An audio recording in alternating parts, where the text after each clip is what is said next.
I'm excited to welcome all of you to the EPW committee hearing of the first one of the 119th Congress, and my first as the chairman. So I like this little sign here, I must admit. This is also the first hearing that I'm going to have as Senator Whitehouse as the ranking member. So like me, Ranking Member Whitehouse has served on the EPW committee since he came to the Senate. He is a passionate and vocal advocate on behalf of of Rhode Island, and he is of his constituents, and he's a great partner here on this committee in delivering legislative solutions for the American public. I'm proud of our previous efforts that we've worked together to move bipartisan legislation forward, such as laws to support carbon capture, utilization, and sequestration technology, as well as the ADVANCE Act, which we passed and worked together on several years, finally got it over the finish line last year, and it was signed into law in working to modernize the Nuclear Regulatory Commission. My partnership with Ranking Member Whitehouse on these issues reflect the broader tradition of this EPW committee. Quite honestly, we have some tough issues sometimes in here where we have strong disagreement, but we always want to find common ground. This committee has a strong legacy of working together to pass bipartisan legislation to improve our nation's infrastructure, invest in our water systems, and help clean up our environment. I look forward to continuing this strong bipartisan tradition as the chairman of the committee, working with the ranking member and all of our members to address critical issues within a jurisdiction of this Congress. This morning, we will hear from President Trump's nominee to lead the Environmental Protection Agency, former Congressman Lee Zeldin. Welcome.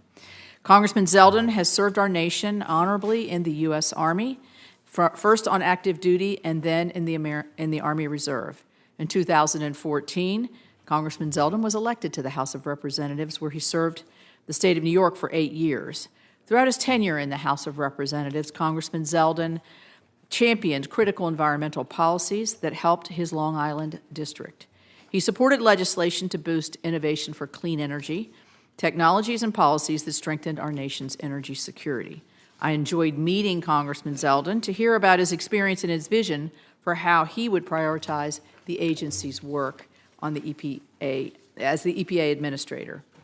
I believe the EPA must return to its core missions.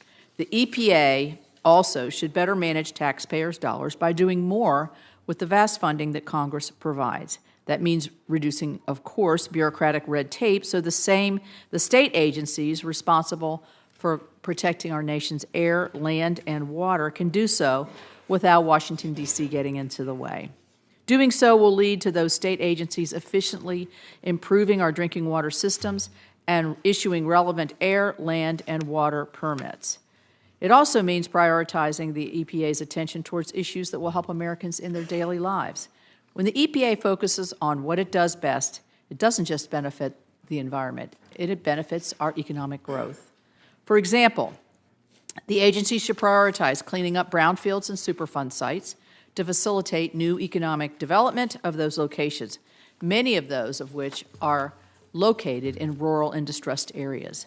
I look forward to hearing Congressman Zeldin's plan to build on the work initiated by the first Trump administration, including the EPA, which took the first step to address legacy PFAS contaminants. And as the agency fulfills its obligation under our nation's bedrock environmental laws, the administrator should also take into account the affordability and electric reliability. Recently, the organization responsible for ensuring grid reliability found that more than half of the United States could experience rolling blackouts in the next decade because of the lack of reliable power capacity. Areas at risk and shortages include New England, the Mid-Atlantic, California, the Midwest, and the Great Plains. The reliability risk is due to the projected retirement of dispatchable power plants, compiled with a 15% increase in electricity demand over the next decade. Critically, this demand cannot be met solely with intermittent energy generation. Spiking energy costs and rolling blackouts are an unacceptable fact if the U.S. is to continue as a global leader.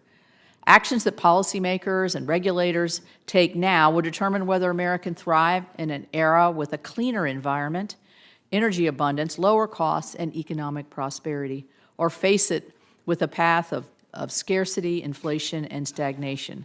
I support that first option I named and believe our nominee does as well. I have confidence that the EPA under Congressman Zeldin's leadership will focus on the EPA's core mission to protect human health and the environment while acknowledging the critical role the agency plays in our economic and international leadership. In doing so, the EPA can make great progress in addressing key environmental challenges consistent with the authorities that Congress has given the agency. I look forward to discussing these issues with Congressman Zeldin today, and I now recognize my ranking member, Senator Whitehouse, for his opening statement.